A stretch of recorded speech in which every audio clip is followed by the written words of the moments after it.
Hello students, today's topic is correlation and regression analysis.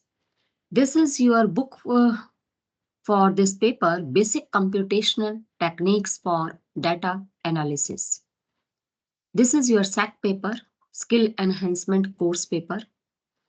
इसमें आपका Basic Computational Techniques for Data Analysis and Exploration in MS Excel. इसमें आप देखिए hello इस book में hello yes sir good morning hello yes sir good morning good morning good morning sir वो मैंने उसमें वो कर दिया था start recording start okay ma'am okay you can continue okay thank you.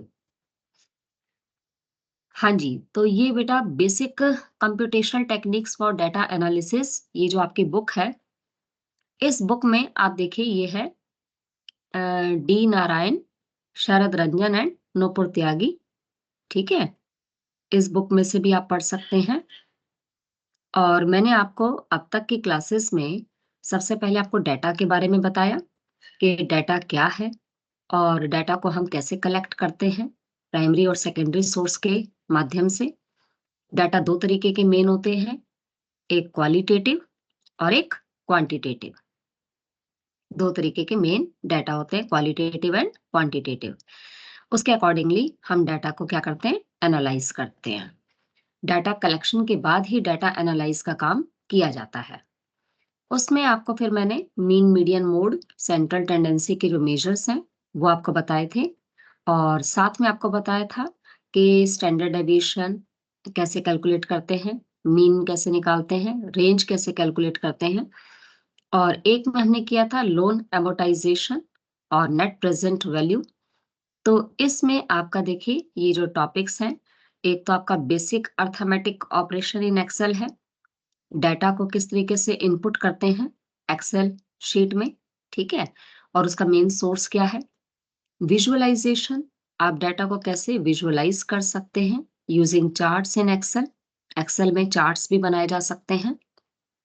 आपको डाटा इंसर्ट करना होगा, उसके बाद उसमें जो डिफरेंट जैसे 2D 3D डायग्राम्स आते हैं, उस डायग्राम के अंदर गिवन होता है कि आप किस तरीके का डायग्राम बनाना चाहते हैं, हिस्टोग्राम बनाना चाहते हैं या फिर आप बार ग्राफ बनाना चाहते हैं, टाइम सीरीज ग्राफ बनाना चाहते हैं, पाई चार्ट बनाना चाहते हैं।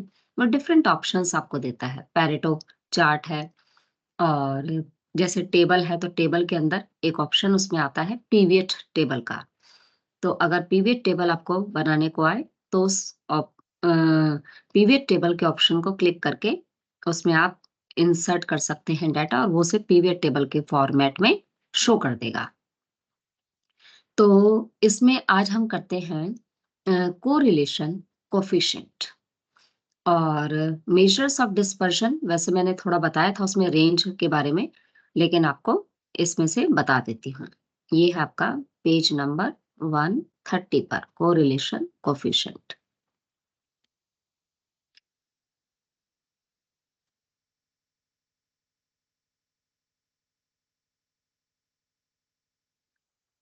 देखो स्टार्टिंग में तो इसमें बता रखा है एक्सेस कैसे करते हैं एक्सेल को। इसमें सबसे पहले तो देखिए जो इसमें क्विक एक्सेस टूल बार होता है, उससे आप क्या कर सकते हैं, जैसे कॉपी कर सकते हैं, टैब्स हैं, हेल्प आपने ये देखिए इसमें सब गिवन है। ये जो ऊपर है यहाँ पर, ये तो खैर ये यहाँ गिवन है ना, ये तो होम है, इंसर्ट है, पेज लेआउट है, ठीक है। ये फॉर्मूलाज हैं, फॉर्मूलाज बार होता है, यहाँ पे कॉलम, ये डिफरेंट कॉलम्स हैं जैसे ABCD, ठीक है। इन बॉक्स को आप नाम दे सकते हैं। और ये एक्सेल शीट होती है जिसपे आप काम करते हैं, जिसपे आप सारा डाटा उसमें लिखेंगे, जो भी गिवन आपके पास होगा वो सारा वर्क एरिया कहलाता है, एंटायर जो भी एक्सेल शीट में एरिया होता है। और उसके बाद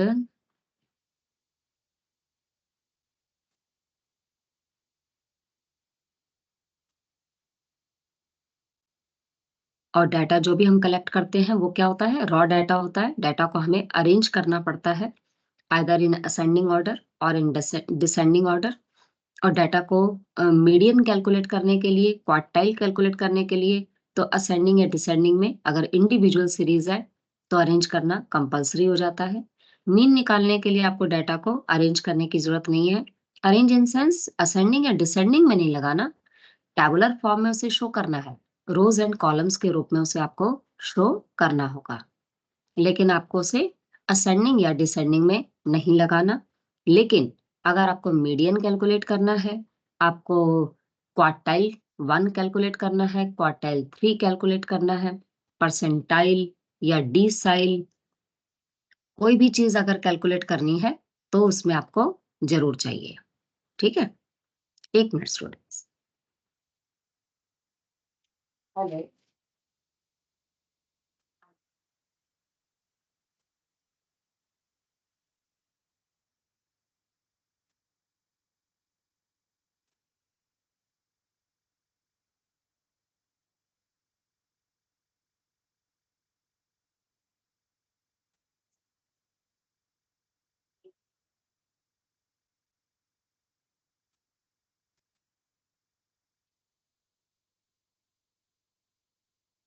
हाँ जी, तो आज हम करेंगे कोरिलेशन एंड रिग्रेशन। आज आपको न्यूमेरिकल्स बताती हूँ किस तरीके से सॉल्व करने हैं, और बहुत इंपॉर्टेंट है वो।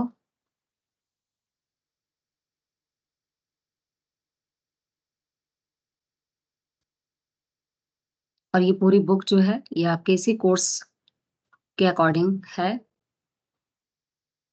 और अगर स्टूडेंट्स आप अपना ग्रुप बना लेंगे तो आपको उस ग्रुप पर भी मैं बुक शेयर कर दूंगी।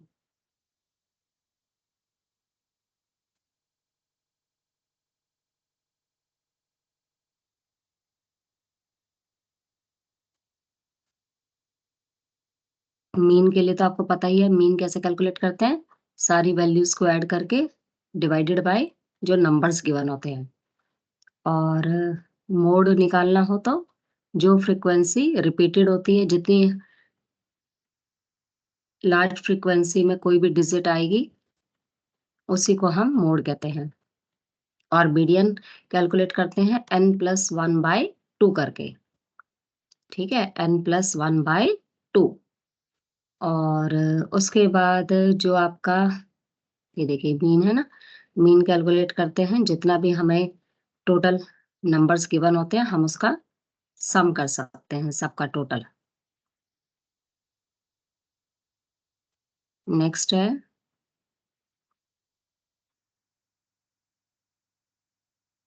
अगर आपको ज्योमेट्रिक मीन कैलकुलेट करना हो तो जियो मीन करके आता है। पहले डाटा को एंटर करते हैं स्प्रेडशीट में, फिर जियो मीन फंक्शन को यूज करेंगे to calculate the geometric mean.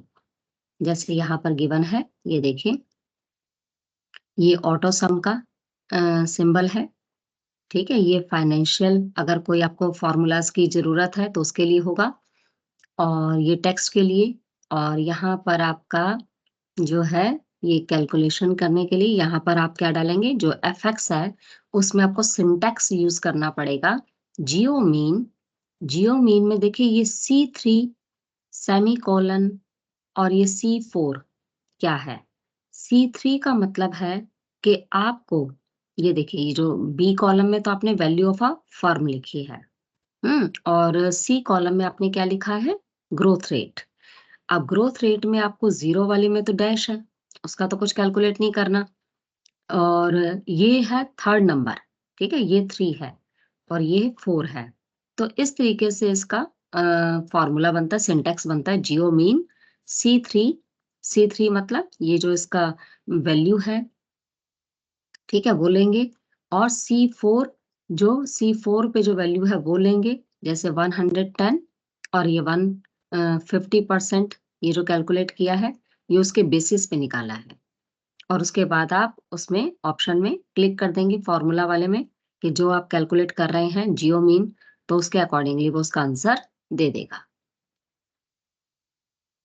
Geometric mean calculate करने के लिए इस तरीके से देखो, ज्योमेट्रिक मीन आ गया ये 128% और सिंपल मीन है 130%। परसेंटेज में निकालना है तो भी कैलकुलेशन हो जाती है परसेंटेज में, और रिजल्ट को फिर आप सेल C7 में लिख सकते हैं। नेक्स्ट उसके बाद इसमें आपका आता है, आप देखिए अगर हार्मोनिक मीन कैलकुलेट करना हो तो सबसे पहले तो आपने ए कॉलम में नंबरिंग डाल दिया, जितने नंबर ऑफ स्टूडेंट्स हैं 15 नंबर्स आगे, जैसे स्कोर्स उनके आगे 90, 65, 48, 76, 84 ये सब आ गया। हार्मोनिक मीन कैलकुलेट करना है तो कैलकुलेशन करेंगे हार्मोनिक मीन की। इसके लिए आपको सिंटेक्स यूज करना होगा। अधिकतर एग्जाम में ये पूछते हैं कि आपने क्या सिंटेक्स यूज किया टू कैलकुलेट मीन, या फिर ज्योमेट्रिक मीन, या हार्मोनिक मीन, या स्क्यूनेस, कुर्टोसिस। उसके लिए जो सिंटेक्स यूज होता है वो ये है, ये जो फॉर्मूला के आगे लिखा है ना, फॉर्मूला इज इक्वल है हार्मीन, HAR, हार्मोनिक को शॉर्टकट में HAR, हार मीन, मीन इज एवरेज। अब ये जो B2 का मतलब है ये जो B में नंबर 2 से स्टार्ट है। देखो नंबर 1 पे तो स्टूडेंट लिखा है और स्कोर्स लिखा है, तो नंबर 2 से स्टार्ट है तो इसका सिंटेक्स बनेगा B2, ठीक है, और सेमीकोलन डाल के B16 मतलब लास्ट के डिजिट तक में जो है। उसके बाद इसका हार्मोनिक मीन पे आप जब इसमें फॉर्मूला में उसमें आपने सिलेक्ट करने के बाद ओके कर देंगे, ये एंटर करने के बाद, तो आपको हार्मोनिक मीन का डायरेक्ट आंसर पता चल जाएगा।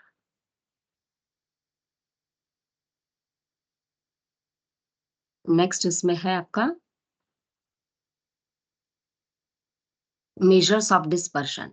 मेजर्स ऑफ डिस्पर्शन में आपको मेन करना है रेंज और स्टैंडर्ड डेविएशन और वेरिएंस। और देखिए सबसे पहले तो रेंज करते हैं। रेंज कैसे कैलकुलेट करते हैं? रेंज का तरीका होता है largest value minus smallest value. अगर आपको मैनुअली इसको कैलकुलेट करना है तो रेंज कैलकुलेट करने के लिए फॉर्मूला पहले लिखेंगे, H माइनस L लिख सकते हैं, या फिर लार्जेस्ट माइनस स्मॉलेस्ट लिख सकते हैं। तो maximum value of data minus minimum value of data.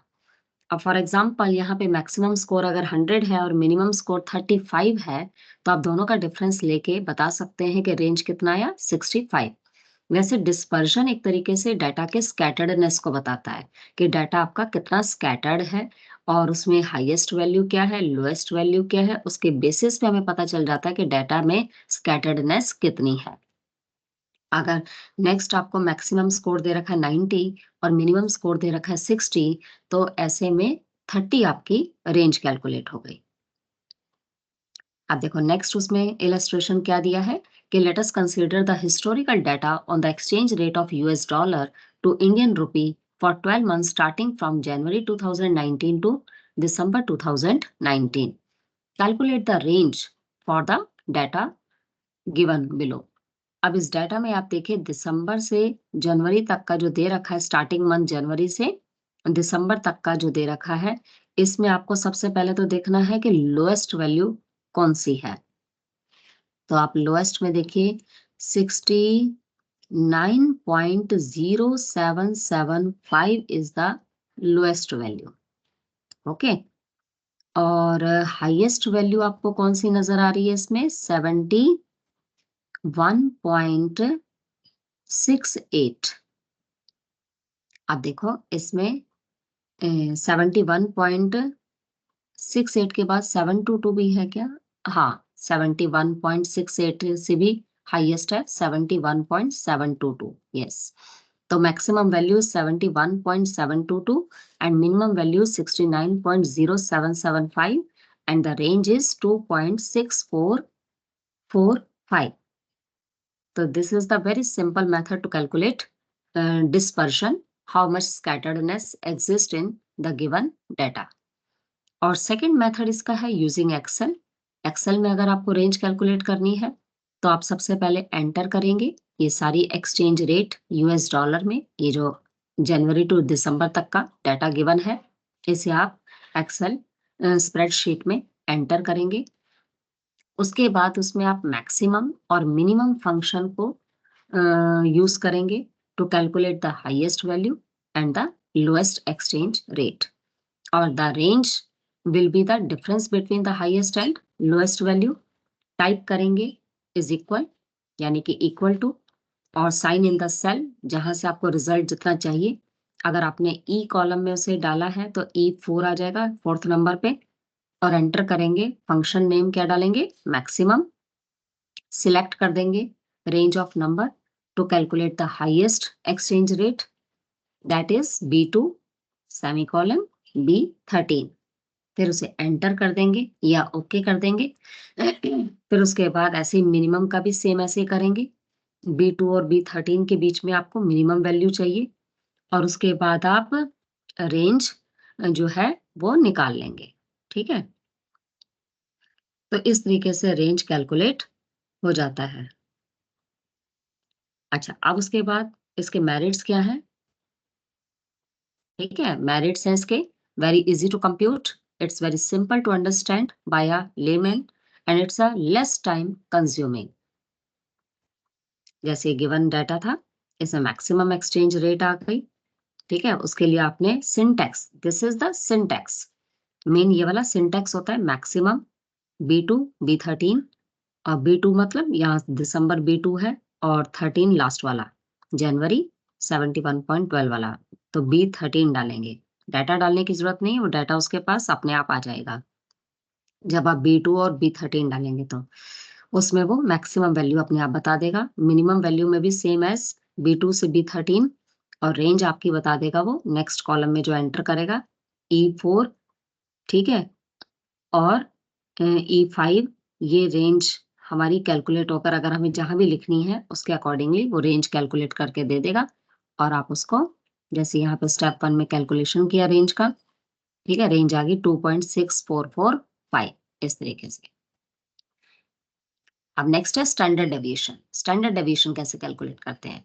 देखिए, स्टैंडर्ड डेविएशन के लिए सबसे पहले तो आपको जो भी गिवन वैल्यूज है, जो भी नंबर्स है, आप उससे सबसे पहले तो मीन कैलकुलेट करेंगे arithmetic mean for a set of observation.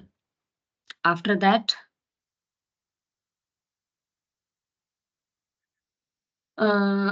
क्या करेंगे? मीन से डेविएशन निकालेंगे, यानी कि जो हमारा एक्स बार निकल आता है, एक्स में से हम एक्स बार को क्या कर देंगे? माइनस कर देंगे। उसके बाद हम एक्स माइनस एक्स बार का क्या करेंगे? होल स्क्वायर करेंगे। आफ्टर दैट कैलकुलेट करेंगे arithmetic mean of the square deviation, और फिर स्क्वायर रूट उसका निकाल लेंगे, तो हमारे पास आ जाएगा स्टैंडर्ड डेविएशन। और स्टैंडर्ड डेविएशन कैलकुलेट करने के लिए ये देखिए, ये फॉर्मूला है। स्टैंडर्ड डेविएशन को पहले तो शो करते हैं सिग्मा से। ये sigma is the symbol of calculating standard deviation, और इसके लिए फॉर्मूला है under root sigma x minus x bar का whole square divided by N. N is total numbers. अब जैसे इलस्ट्रेशन आपको गिवन है, मान लीजिए the following table presents the monthly salary of CEO of 10 multinational companies, calculate the standard deviation of salaries। अब ये आपको सैलरी गिवन है, नंबर्स कितना है? ABCD ये है, इसको हम काउंट कर सकते हैं, तो नंबर्स हमें पता चल जाएगा N। ठीक है, टोटल नंबर्स है 1 2 3 4 5 6 7 8 9 10, 10 तो नंबर्स है। अब सबसे पहले तो आपको जो सैलरी गिवन है, आप इसका टोटल करेंगे। सारी सैलरीज का A से लेकर J तक की जो सैलरी गिवन है उसका क्या करना है? टोटल करना है। टोटल करने के बाद देखो क्या आया? 2650। अब जो 2650 आया, सबसे पहले मीन निकालेंगे। Mean means average. एवरेज निकालने के लिए क्या करेंगे? जो हमारे पास सैलरी का टोटल आया है, यानी कि total number of observation divided by N. N is numbers. Total salary का टोटल कितना आया? 2650 डिवाइडेड बाय 10, तो ये आ जाएगा 265। अब हमें ये जो मीन निकला है 265, इससे हमें डेविएशन निकालना है, तो हम x माइनस मीन लिखेंगे, यानी कि सैलरी को हमने x नाम दिया है, तो जितनी भी सैलरी गिवन है A to J तक में, हम उसमें से सारी को माइनस करते जाएंगे, किसमें से? मीन जो हमारा 265 आया। जैसे 100 में से 265 गया, तो क्योंकि छोटी रकम में से बड़ी रकम जा रही है तो माइनस का साइन लगाएंगे आप, और जब बड़ी डिजिट में से स्मॉलेस्ट डिजिट जाएगी तो प्लस का साइन आएगा। तो 100 में से 265 माइनस करेंगे तो माइनस का 165 आएगा। 120 में से 265 माइनस किया, माइनस 145 आ गया। 400, अब ये बड़ी डिजिट है 400, इसमें से अगर 265 जाएगा तो पॉजिटिव में वैल्यू आएगी 135। इस तरीके से आप सारा माइनस करते जाएंगे।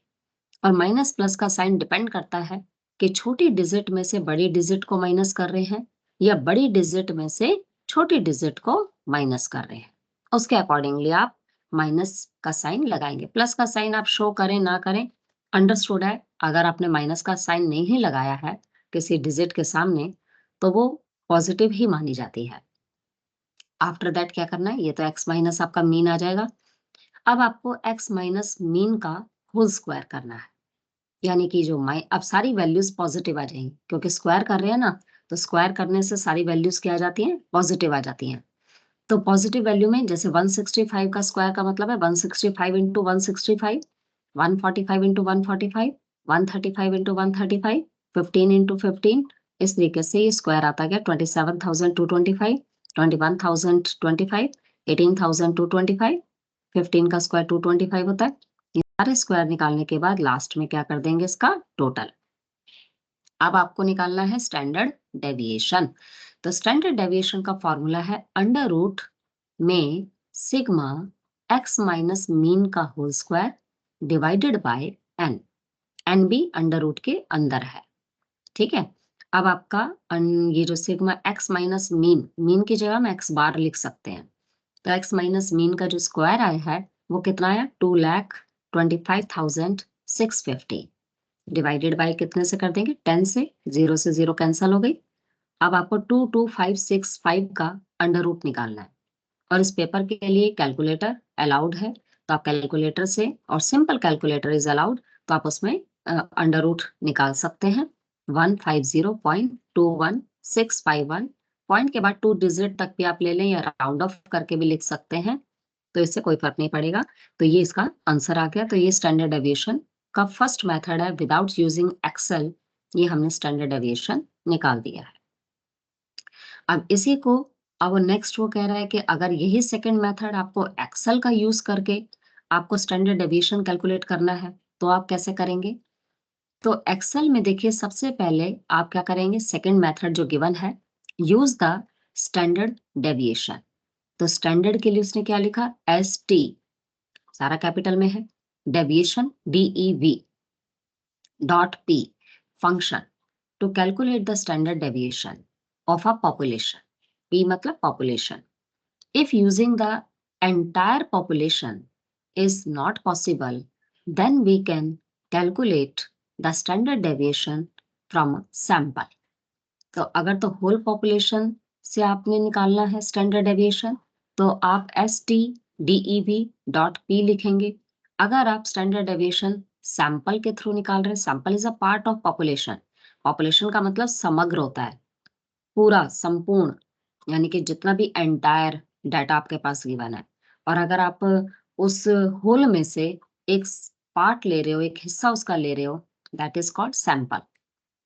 आप जानते हैं डाटा को कलेक्ट करने के लिए सेंसस मेथड होल पॉपुलेशन को लेके चलता है, और sampling is a very good technique to collect data, और very less time consuming and very easy method, क्योंकि उसमें हम सैंपल, लेकिन sample method is use only where all the units are homogeneous. जहां सारी यूनिट्स एक जैसी होती हैं वहां हम सैंपल यूज कर सकते हैं, लेकिन जहां यूनिट सारी डाइवर्सिफाई हैं, अलग अलग हैं, तो वहां पर सेंसस मेथड ही एप्रोप्रिएट रहता है।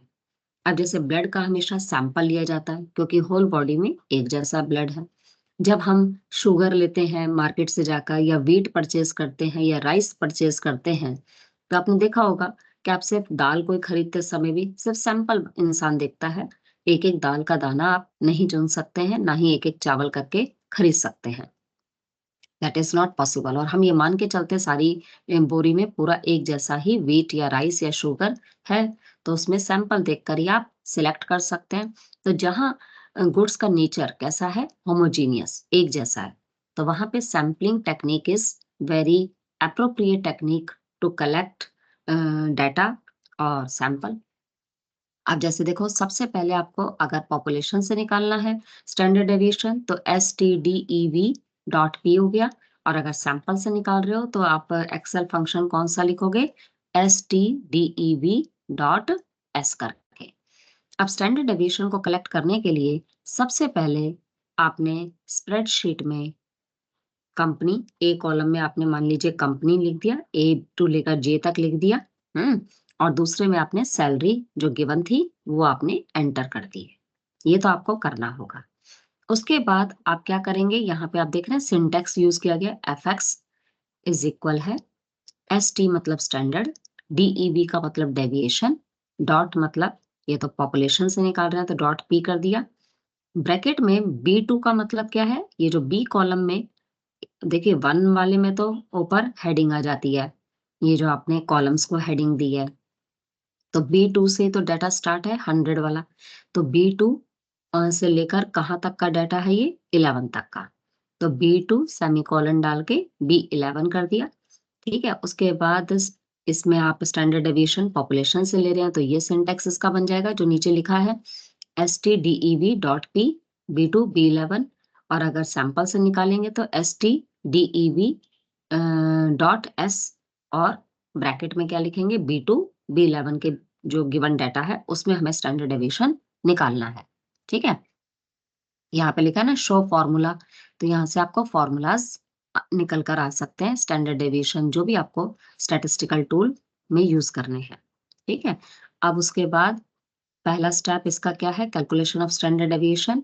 तो सबसे पहले में तो आपने क्या करा, स्टैंडर्ड डेविएशन निकालने के लिए, जैसे ये आ गया इसका, ठीक है, ये आ गया 150.2165105, स्टैंडर्ड डेविएशन पॉपुलेशन से ये आ गया।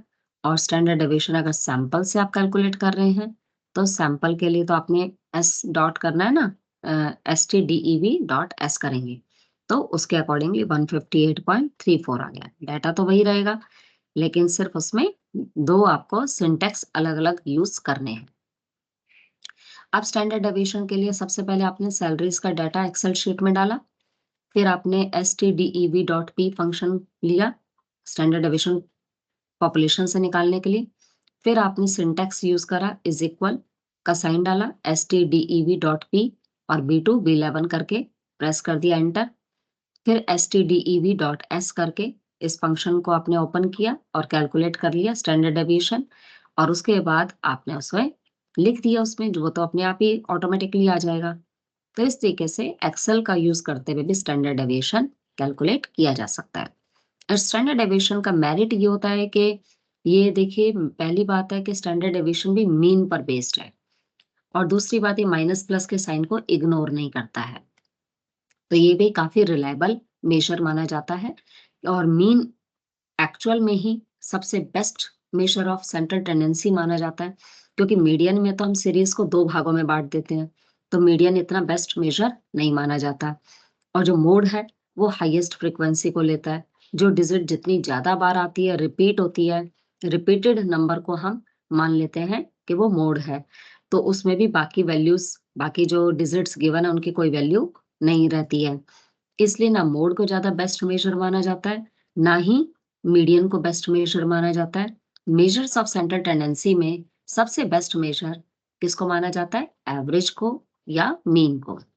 और standard deviation is also based on mean, इसलिए इंडिकेट करता है ये भी रिलायबिलिटी, और ये जो है डाटा काफी यानी कि रिलायबल भी है और साथ में बेस्ट भी है। और it is based on all values of the data set. ये डिस्क्राइब करता है स्प्रेड ऑफ वेरिएशन, स्प्रेड बताता है कि डिस्पर्शन का, क्योंकि मेजर्स ऑफ डिस्पर्शन का ये एक सबसे बेस्ट मेथड है standard deviation. It describe the spread और variation of the data set from their average value, क्योंकि फिर हम डेविएशन लेते हैं ना, डेविएशन का फिर हम क्या करते हैं, स्क्वायर करते हैं, तो it enables a comparative study. इससे आप दो या दो डेटा सेट के बीच में कंपैरेटिवली स्टडी कर सकते हैं, उसकी कंसिस्टेंसी को बता सकते हैं, उसकी स्टेबिलिटी को बता सकते हैं, या कितना वो वोलेटाइल है नेचर का है या कितना स्टेबल है। अगर मान लीजिए आपको दो डेटा सेट गिवन है, data set one, data set two, आप पहले वन डेटा सेट का स्टैंडर्ड डेविएशन निकालेंगे, फिर आप स्टैंडर्ड डेविएशन से कोफिशिएंट ऑफ वेरिएशन भी निकाल सकते हैं। कोफिशिएंट ऑफ वेरिएशन निकालने का तरीका होता है standard deviation divided by mean multiply by 100।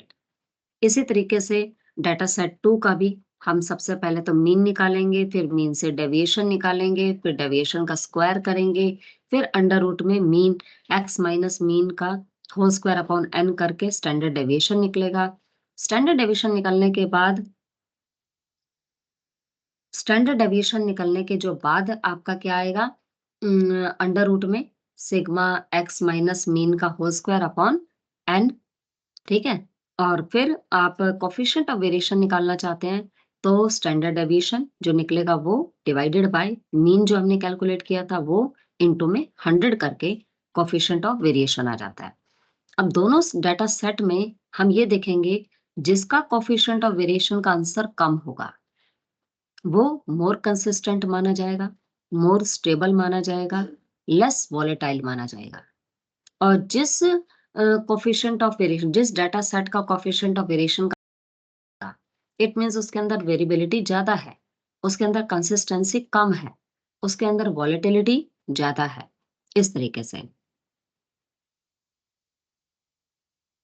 ठीक है,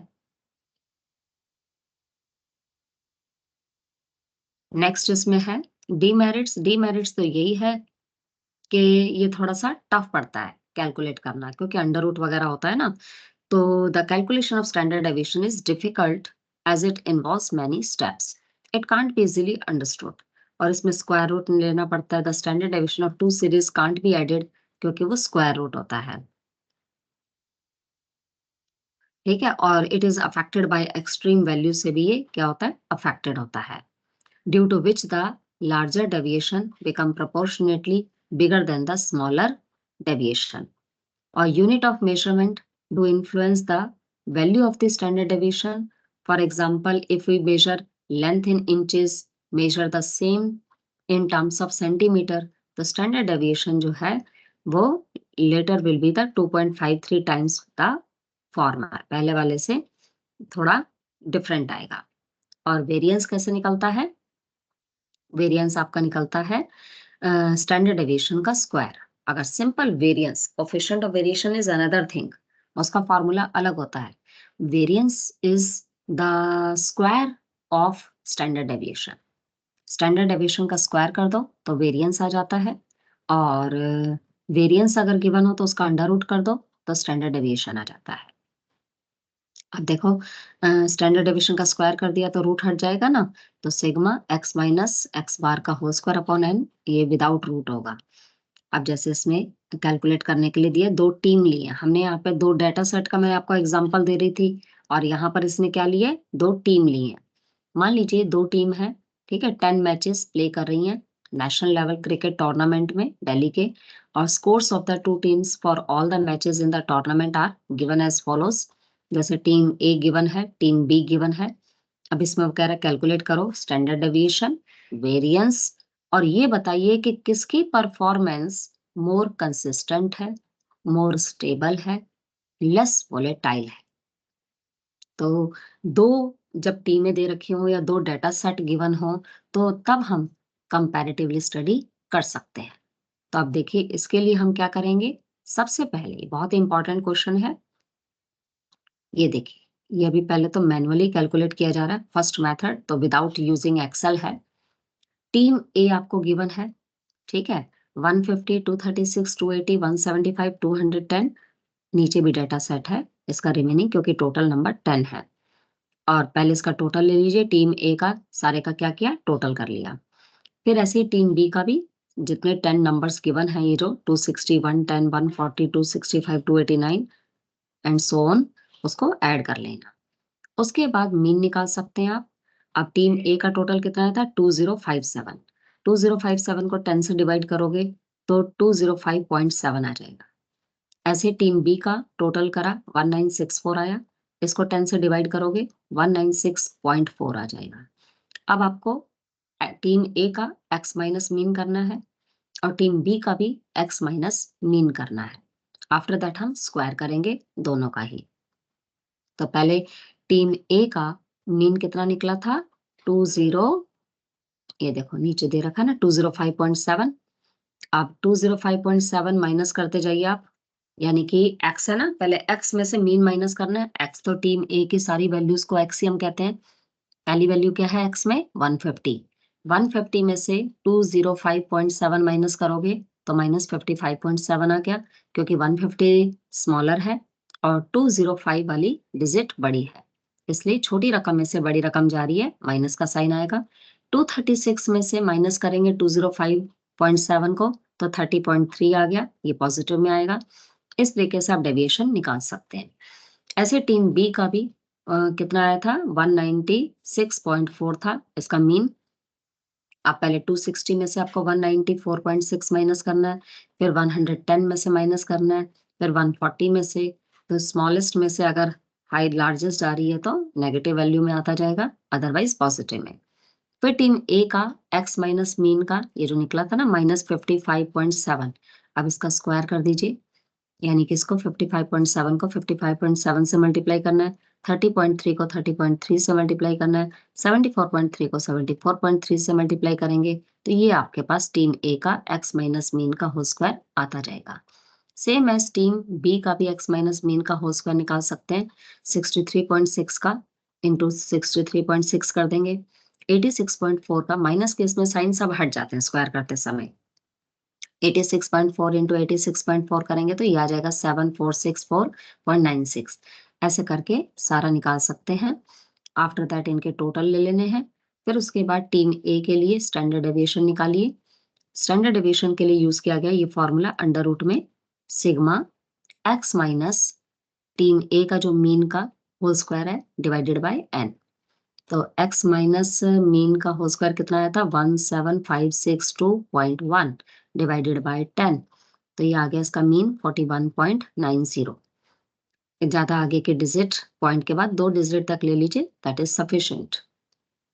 अब वेरिएंस निकालना है तो वेरिएंस निकलता है स्टैंडर्ड डेविएशन का स्क्वायर करके।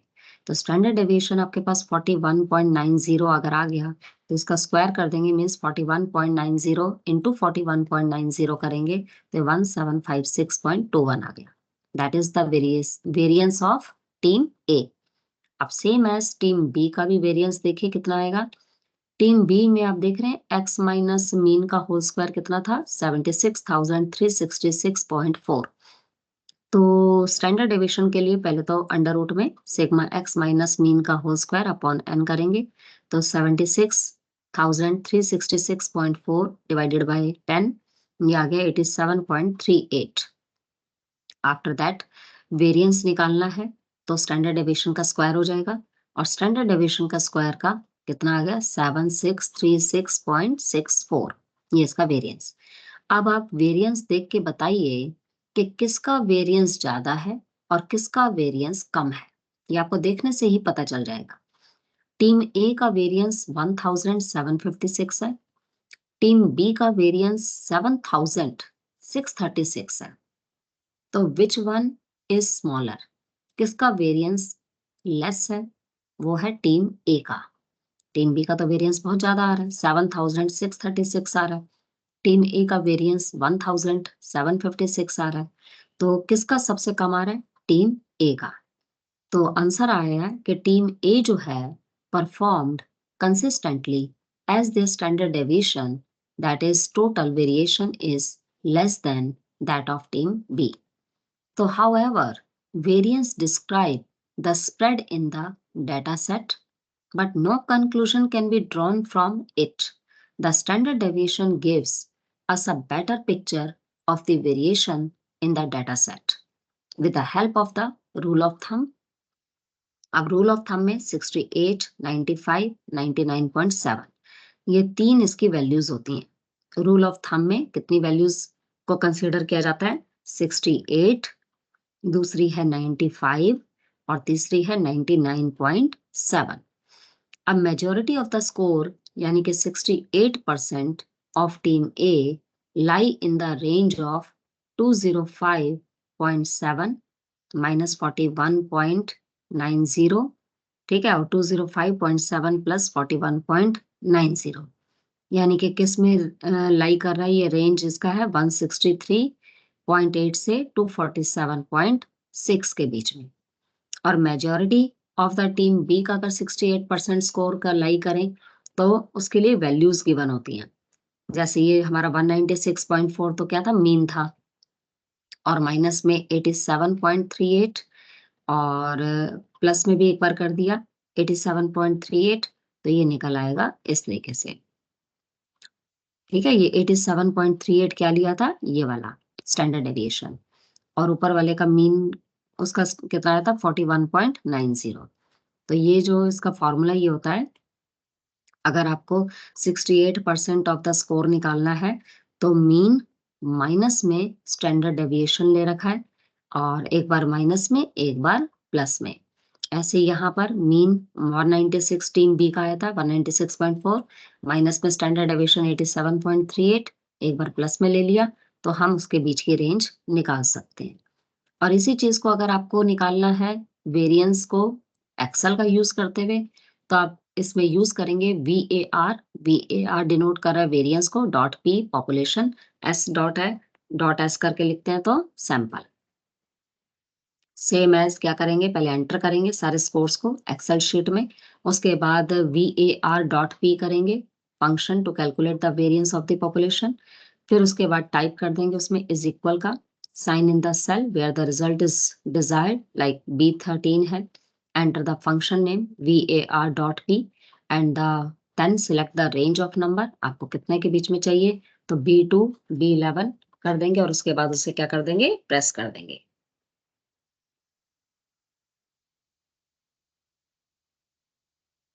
नेक्स्ट है यूज द वेरिएंस, अगर निकाल रहे हो सैंपल से तो VAR डॉट एस कर देंगे, function to calculate the variance of the sample.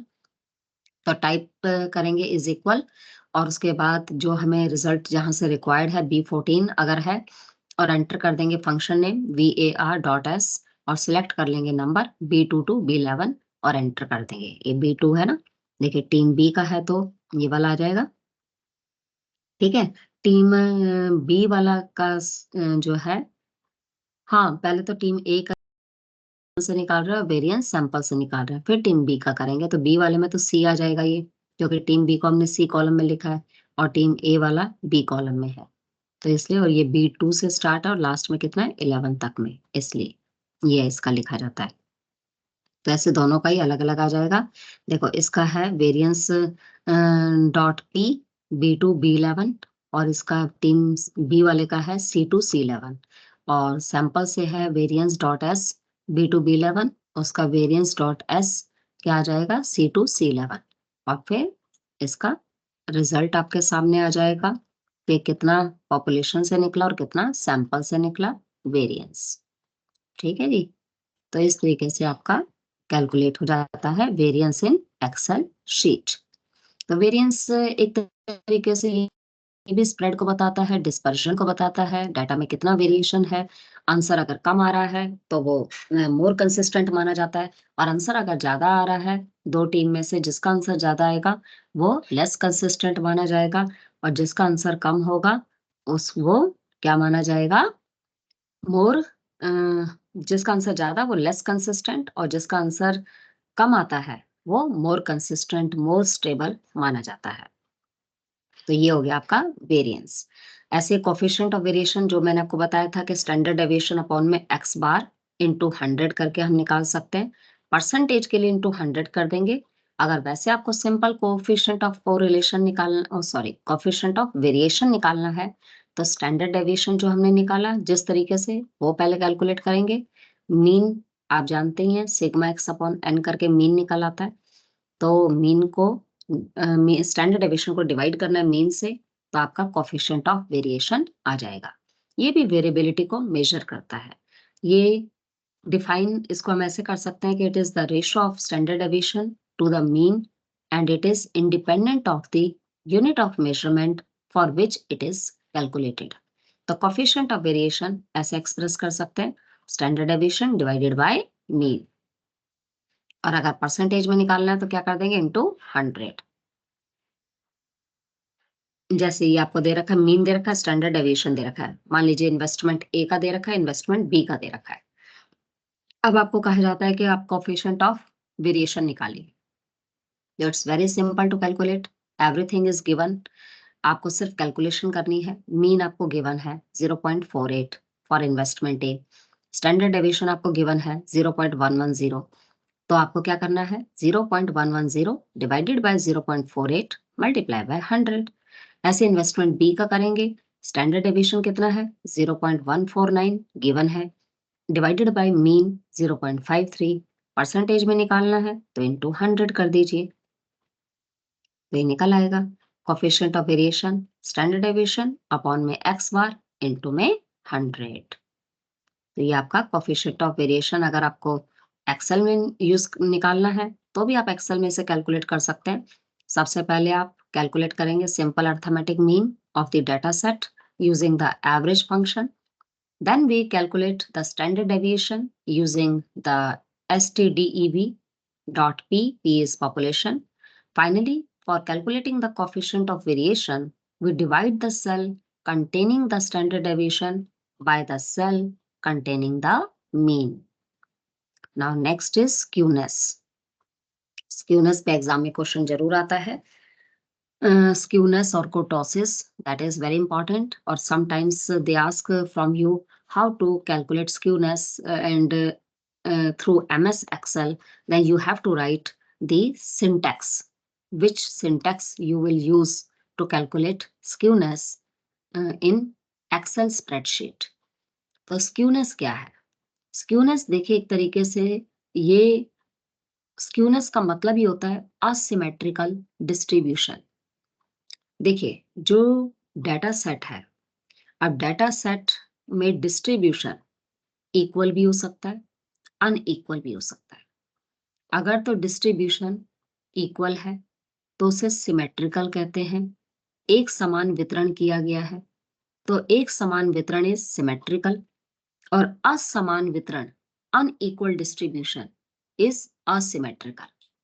तो अगर तो सिमेट्रिकल डिस्ट्रीब्यूशन है तो बेल शेप कर्व बनेगा, नॉर्मल डिस्ट्रीब्यूशन कर्व बनेगा, which represent that the whole portion of this bell shaped curve, if we divide this bell shaped curve, then it will equally divided the area.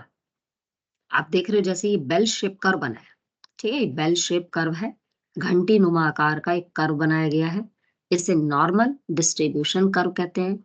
इसके centre से अगर line draw कर दी जाए और नीचे तक उसको ज्वाइन कर दिया जाए तो ये इक्वल पार्ट्स में इसे डिवाइड कर रही है।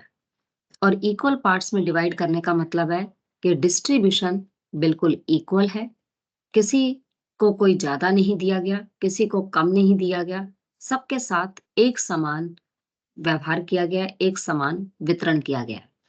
इस स्थिति में इक्वल होगा मीडियन के और मीडियन इक्वल होगा मोड के, यानी कि mean is equal median is equal mode. तो इसका मतलब यहाँ असमानता तो कुछ है ही नहीं, स्क्यूनेस तो असमानता को बताता है। तो जब यहाँ पे स्क्यूनेस नहीं है, असमानता एग्जिस्ट ही नहीं कर रही है, तो हम कह सकते हैं कि there is no skewness, here skewness is 0। तो ये फ्रीक्वेंसी कर्व डिपेक्ट कर रहा है सिमेट्रिकल डिस्ट्रीब्यूशन और नॉर्मल कर्व है ये, और ये परफेक्टली बेल शेप कर्व है। It's look like similar to a bell, मंदिर की जो घंटी के आकार का जैसे है। तो ये सिमेट्रिकल डिस्ट्रीब्यूशन को शो कर रहा है, और सिमेट्रिकल डिस्ट्रीब्यूशन को नॉर्मल डिस्ट्रीब्यूशन भी कहते हैं, और नॉर्मल कर्व है ये। और ये याद रखना, ये जो लाइन एक्स एक्सिस की बनाई है, ये कभी एक्स एक्सिस की लाइन को टच नहीं करेगा, इसे टच कभी नहीं कराना है, क्योंकि ये इनफिनिटिव तक जा सकता है। अगर ये राइट हैंड साइड है तो ये पॉजिटिव वैल्यूज को शो करता है, ये लेफ्ट हैंड साइड है तो नेगेटिव को शो करता है। तो इसकी जो वैल्यू है वो माइनस इन्फिनिटी से प्लस इन्फिनिटी के बीच में लाई करती है, यानी कि ये कभी टच नहीं करेगा एक्स एक्सिस को, और ये इन्फिनिटिव तक जा सकता है, अनंत सीमा है इसकी। ठीक है, इसकी सीमा को हम बांध नहीं सकते। तो minus infinity, left hand side की वैल्यूज सारी माइनस में होती हैं और राइट हैंड साइड की वैल्यूज पॉजिटिव होती हैं, प्लस में होती हैं। और जब नॉर्मल कर्व बनता है, बेल शेप कर्व बनता है, तो मीन मीडियन मोड की वैल्यू आपस में क्या रहती है, इक्वल रहती है। तो सिमेट्रिक असिमेट्रिकल डिस्ट्रीब्यूशन जो होता है ना, वो असमान वितरण को बताता है। उस केस में आपका बेल शेप कर्व नहीं बनेगा ढंग से। वो या तो उसका झुकाव राइट हैंड साइड की तरफ को होगा ज्यादा, या उसका झुकाव लेफ्ट हैंड साइड की तरफ को होगा, पर वो नॉर्मल कर्व की तरह नहीं बनेगा, बेल शेप कर्व की तरह नहीं बनेगा। तो स्क्यूनेस एक तरीके से डिस्क्राइब करती है असिमेट्रिकल डिस्ट्रीब्यूशन को, असमान वितरण को, जिसमें मीन, मीडियन और मोड तीनों बराबर कभी नहीं रहते। तो जितना ज्यादा डिफरेंस होगा मीन मीडियन मोड में, उतना ही स्क्यूनेस ज्यादा होगा। मीन मीडियन मोड में जितना डिफरेंस कम होगा, उतना स्क्यूनेस कम होगा। तो ये देखिए, the greater the difference between mean median mode, higher the skewness of the data. An asymmetrical distribution, ये पॉजिटिवली स्क्यूड भी हो सकता है, नेगेटिवली स्क्यूड भी हो सकता है। राइट हैंड साइड की तरफ को इस कर्व का झुकाव जाएगा, एक्स एक्सिस के टुवर्ड्स इसका झुकाव ज्यादा जाएगा, तो ये पॉजिटिव स्क्यूनेस कहलाएगा। पॉजिटिव स्क्यूनेस में मीन बड़ा होता है मीडियन से, और मीडियन बड़ा होगा मोड से। और अगर इस कर्व का झुकाव लेफ्ट हैंड साइड की तरफ को ज्यादा है, अब यहां आप देख रहे हैं, यहां पर ये कर्व, यहां से झुकाव इसका कम है, लेकिन इसका झुकाव राइट हैंड साइड की तरफ को ज्यादा है, या एक्स एक्सिस की तरफ को झुकाव इसका ज्यादा है। तो जब एक्स एक्सिस टुवर्ड्स इसका स्लोप डाउनवर्ड जा रहा है, ठीक है, तो उस केस में मीन की वैल्यू ग्रेटर है मीडियन से, और मीडियन की वैल्यू है ग्रेटर मोड से। इस तरीके से आप शो कर सकते हैं। ये पॉजिटिव स्क्यूनेस को रिप्रेजेंट कर रहा है। और नेगेटिव स्क्यूनेस वो होती है जब लेफ्ट हैंड साइड ये कर्व का स्लोप होता है। तो जब लेफ्ट हैंड साइड इस कर्व का स्लोप होगा, तो ये नेगेटिव स्क्यूनेस कहलाएगा। इसमें उल्टा हो जाएगा, मीन की वैल्यू लेस देन हो जाएगी मीडियन से, और मीडियन लेस देन होगा मोड से। देखो, mean less than median less than mode. तो इस तरीके से ये नेगेटिव स्क्यूनेस को रिप्रेजेंट कर रहा है। आप देख रहे हैं यहाँ पर इसका स्लोप किसकी तरफ है, ओरिजिन की तरफ को है, या लेफ्ट हैंड साइड। तो लेफ्ट हैंड साइड की तरफ को अगर स्लोप है तो negative skewness, right hand side की तरफ को इस डायग्राम का स्लोप है तो positive skewness. In case of positive skewness, mean will be greater than median, greater than mode. और नेगेटिव स्क्यूनेस के केस में mean less than median less than mode होगा। तो स्क्यूनेस आपको क्या बताता है, असमान वितरण को। ठीक है, ये अनइक्वल डिस्ट्रीब्यूशन को शो कर रहा है। इस केस में दोनों तीनों चीजें आपस में इक्वल नहीं है, कोई एक चीज ज्यादा है तो दूसरी से कम है। जबकि नॉर्मल कर्व जब बनाया था तो इक्वल डिस्ट्रीब्यूशन वो शो कर रहा था, बेल शेप कर्व था। तो ये दिस इज कॉल्ड स्क्यूनेस। तो स्क्यूनेस का कोफिशिएंट अगर निकालना हो तो क्या फॉर्मूला होता है, this topic is very important, क्योंकि लास्ट ईयर के एग्जाम में भी क्वेश्चन आ चुका है स्क्यूनेस का, कुर्टोसिस के बारे में, और उसका सिंटैक्स भी पूछ सकते हैं। So this is very important thing and you can do from this book. This book is very simple and very easy to understand all these topics which is related from your SAC paper, basic computational techniques for data analysis. So coefficient of skewness कैसे calculate करते हैं, mean minus mode upon standard deviation। mean क्या होता है, x बार। Mode को आप z से भी डिनोट कर सकते हैं, या m0 से यहाँ पर लिख रखा है, ठीक है। और स्टैंडर्ड डेविएशन का तो सिंबल है ये सिग्मा। तो स्क्यूनेस जो होता है, कोफिशिएंट ऑफ स्क्यूनेस निकालने का तरीका है mean minus mode upon standard deviation. इसके लिए पहले मीन आपको कैलकुलेट करना है, देन मोड कैलकुलेट करना है, after that standard deviation, then you can calculate coefficient of skewness according to Karl Pearson. इसमें बाउले का स्क्यूनेस अलग निकाला जाता है, कार्ल पियर्सन का स्क्यूनेस का अलग फॉर्मूला है। अगर तो देखिए कोफिशिएंट ऑफ स्क्यूनेस 0 आता है, इसका मतलब है कोई स्क्यूनेस नहीं है, सिमेट्रिकल डिस्ट्रीब्यूशन है, नॉर्मल डिस्ट्रीब्यूशन है। अगर coefficient of skewness greater than 0 आता है तो पॉजिटिवली स्क्यूड है। ठीक है, पॉजिटिवली स्क्यूड मतलब mean greater than median greater than mode है। और अगर 0 से लेस देन आता है तो नेगेटिवली स्क्यूड है, यानी कि mean less than median less than mode आएगा। फॉर एग्जाम्पल 0.5 आंसर आ रहा है, 0.5 है, तो 0.5 greater than coefficient of skewness greater than 0 है तो कंपैरेटिवली सिमेट्रिकल है। 1 से ग्रेटर देन है, ठीक है, 1 greater than coefficient of skewness greater than 0.5, इन दोनों के बीच में लाई कर रहा है तो मॉडरेट है। और अगर ग्रेटर देन 1 है तो हाईली स्क्यूड है। और इसका एक फॉर्मूला ये भी है, the mean median mode relationship को हम एम्पिरिकल रिलेशनशिप भी कहते हैं, according to which a skewed distribution the difference between mean and mode in is 3 times the difference between mean and median.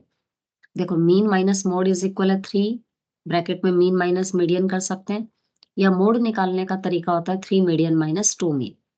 ये एक तरीके से होता है कि अगर आपको मीन गिवन है मीडियन गिवन है तो यू कैन कैलकुलेट मोड, इस फॉर्मूले को पुट करके आप निकाल सकते हैं। ठीक है, कोई भी एक वैल्यू अगर मिसिंग है और बाकी 2 दे रखी हैं तो आप तीसरी को निकाल सकते हैं, ये फॉर्मूला अप्लाई करते हुए। ये मीन मीडियन मोड का रिलेशनशिप है और इसे एम्पिरिकल रिलेशनशिप कहते हैं, और ये बहुत इजी टू कैलकुलेट है कि डाटा सेट में अगर मोर देन 1 मोड हो या कोई मोड ना हो तो आप निकाल सकते हैं। अगर आपको मोड निकालना है तो 3 मीडियन माइनस 2 मीन कर दीजिए, और अगर आपको मीडियन निकालना है तो भी आप फॉर्मूले को इधर उधर ले जा सकते हैं। 3 मीडियन इधर आ जाएगा, mode plus 2 mean is equal 3 median हो जाएगा, और मीडियन निकालना है तो mode plus 2 mean divided by 3 हो जाएगा। ऐसे करके निकाल सकते हैं। आप देखिए, अब इसमें कार्ल पियर्सन का, जैसे अगर आपको ये स्क्यूनेस निकालना है, कोरिलेशन आपको कराना है, लेकिन कोई बात नहीं, नेक्स्ट क्लास तो आपकी लास्ट क्लास है और उस क्लास में आपको इम्पोर्टेंट क्वेश्चन भी आपको बता दिए जाएंगे, और जितना भी आपका रिमेनिंग जो सिलेबस है इस पेपर का, वो सारा हम नेक्स्ट क्लास में डिस्कस कर लेंगे। अभी आपको ये स्क्यूनेस वाला टॉपिक कंप्लीट करा देती हूँ। देखिए, जैसे क्वेश्चन दिया है कार्ल पियर्सन का कोफिशिएंट ऑफ स्क्यूनेस निकालना है, तो आप जानते हैं सबसे पहले तो जैसे राइस प्रोडक्शन दे रखा है तो पहले मीन निकाल लेंगे, फिर मीन से डेविएशन लेंगे, ठीक है, फिर उसके बाद आप मीन माइनस ये जो मीन से डेविएशन लेने के बाद उसका स्क्वायर कर देंगे तो हमारे पास क्या आ जाएगा, स्टैंडर्ड डेविएशन आ जाएगा। क्योंकि आप जानते हैं स्क्यूनेस का फॉर्मूला क्या है, इस डाटा से उसने पहले मीन निकाल लिया सिग्मा एक्स अपॉन एन करके, मीडियन निकालना है तो वो होता है n प्लस 1/2 करके मीडियन निकाल सकते हैं। मोड का मतलब है सबसे हाईएस्ट फ्रिक्वेंसी, सबसे ज्यादा फ्रिक्वेंसी कौन सी आई है, कौन सी रकम सबसे ज्यादा बार रिपीट हुई है, तो इसमें देखिए 26 एक बार आया है, फिर नीचे दूसरी बार, फिर तीसरी बार और चौथी बार, यानी कि 4 बार 26 आया है। बाकी कोई रकम इतनी बार रिपीट नहीं हुई है। 24 भी आया है लेकिन 2 टाइम्स आया है। तो इस तरीके से जो लार्जेस्ट हाईएस्ट फ्रिक्वेंसी होती है वो मोड होती है। और स्टैंडर्ड डेविएशन तो आप जानते हैं, एक्स माइनस मीन का होल स्क्वायर अपॉन एन कर दो अंडर रूट में तो स्टैंडर्ड डेविएशन आ जाता है। अब कार्ल पियर्सन का कोफिशिएंट ऑफ स्क्यूनेस कैसे निकलेगा, mean minus mode upon standard deviation, यानी कि एक्स बार माइनस मोड आपका आया था 26, मीन आपका आया है 27.1, और स्टैंडर्ड डेविएशन आपका आया है 10.342। पुट कर देंगे, आंसर आ जाएगा 0.106। अब आप देख रहे हैं 0.1 है, ये 0. ये सिमेट्रिकल डिस्ट्रीब्यूशन है क्योंकि ये तो 0.5 से भी कम है, तो 0.5 से भी अगर कम है तो समझ जाइए कि ये सिमेट्रिकल डिस्ट्रीब्यूशन, कंपैरेटिवली ये मोर सिमेट्रिकल डिस्ट्रीब्यूशन को शो कर रहा है। अगर आपको एक्सेल से यूज करना है इसे, तो आप पहले डाटा को एंटर करेंगे, फिर आप इसमें स्क्यू फंक्शन को यूज करेंगे कैलकुलेट करने के लिए स्क्यूनेस। आप उसमें वही इज इक्वल का साइन डालेंगे एफ एक्स में, और जो सेल से आप रिजल्ट चाहते हैं वो एंटर करेंगे स्क्यू डाल के, B2 B31 अगर है, फिर एंटर कर देंगे। ये देखिए, और फिर उसमें फॉर्मूलाज में वो जो इसमें आता है ना स्क्यूनेस का, तो स्क्यूनेस को ओपन करने के बाद ये डाटा उसमें एंटर कर देंगे और ये B2 B31 डाल देंगे, तो अपने आप स्क्यूनेस का आंसर एक्सेल शीट पर आपकी शो हो जाएगा। यानी कि कंप्यूटर तो ऑटोमेटिकली सारी कैलकुलेशन तुरंत कर देता है, उसके लिए आपको कोई फॉर्मूला या अपने हाथ से कुछ करने की जरूरत नहीं है, सिर्फ आपने डाटा डालना है एक्सेल पे, फॉर्मूला में आपको ओपन करना है स्क्यूनेस वाला और एंटर कर देना है, ठीक है, डाटा को, और ये लिख देना है कि B2 से लेकर जितने तक लास्ट का है इसका B31 तक का है, वो आप एंटर कर देंगे, तो बस क्यूनेस का रिजल्ट आ जाएगा। It's very simple. डायग्राम बनाने हो तो डायग्राम भी बन जाते हैं। अब जो कोटोसिस है, अब यहाँ से आपका जो टॉपिक है और कोरिलेशन वगैरह, ये हम कर लेंगे नेक्स्ट क्लास में।